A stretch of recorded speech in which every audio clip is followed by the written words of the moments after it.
పావుర స్వరం ఎప్పుడన్నా విన్నారు మీరు? మూలుగుడు అంటే ఎట్లా ఉంటుందో ఒకసారి మూలగండి. మరి మూలగండి అంటే మెలికలు తిరుగుతారు ఏందండి? మూలగండి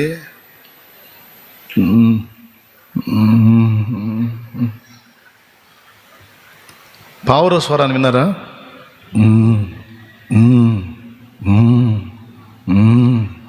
కదా, బాగా ఊపిరితిత్తులు రెండు చెడిపోయిన మనిషి ఎట్టంటాడు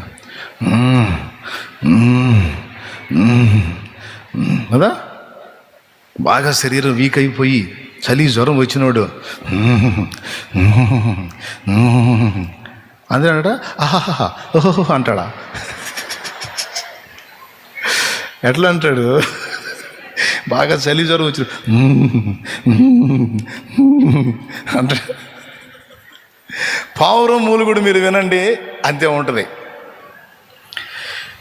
అందుకు భక్తుడు పాడు, పావురము పక్షులన్నీయును దుఃఖారావం అనుదినం చేయునట్లు. పావురము పక్షులన్నీయును దుఃఖారావం అనుదినం చేయునట్లు. దేహ విమోచనము కొరకై నేను మూల్గుచున్నాను సదా. దేహ విమోచనము కొరకై నేను మూల్గుచున్నాను సదా, మూల్గుచున్నాను సదా. Okay okay. అంటే ఈ శరీరంలో ఉన్నంత వరకు మన ఆత్మకు శాంతి లేదు. ఎందుకంటే ఇదంతా దరిద్ర పనులకే కోరుతూ ఉంటుంది కనుక లోపల ఆత్మ మూలుగుతూ ఉంటుందంట. ఎప్పుడు మారిద్దో ఈ దరిద్రపు శరీరం, ఎప్పుడు మారిద్దంటే, ఒకటి పోతే మారిద్ది. ఎవరు పోతే? మీరు పోతేనా నేను పోతేనా? ఎవరు పోయినా మొత్తానికి ఎవరు పోకండి. ఇప్పుడే అందరం కలిసి ఉందాం, సేవ చేద్దాం.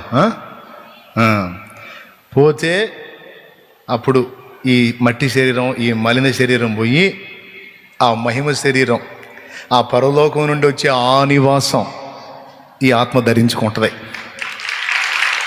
ఇక ఆ శరీరంలో ఆదాము సంబంధిత రక్తం ఉండదు.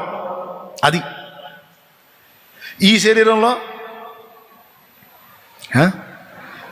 నువ్వు ఎర్రగా ఉన్నా, బుర్రగా ఉన్నా, అందంగా ఉన్నా, బుద్ధి మాత్రం పంది బుద్ధే. అందమైన ఓ సుందర స్త్రీకి గుణము లేక ఫలం